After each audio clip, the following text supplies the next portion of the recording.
ស្អីបងប្អូនអរគ្នាដែលមាន Facebook account ច្រើនណាចឹងវាកុំឲ្យពិបាក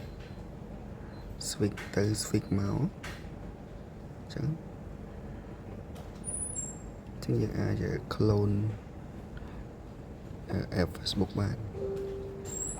ចឹងអ្នកនរគ្នាអាចធ្វើតាមវីដេអូនេះបានដំបូងយើងចូលមក setting scroll មកខាងក្រោមមក advanced feature scroll ចូលមកក្រោមទៀតបងប្អូនអាច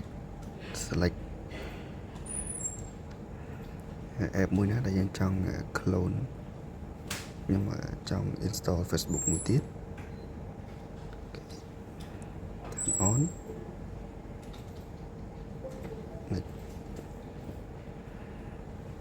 ខ្ញុំចង់ clone Messenger មួយទៀតហើយនឹង Telegram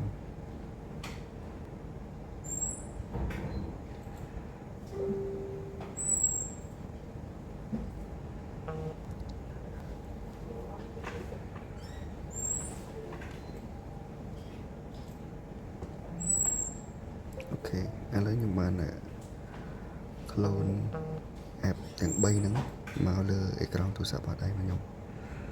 ចឹងអាច login Facebook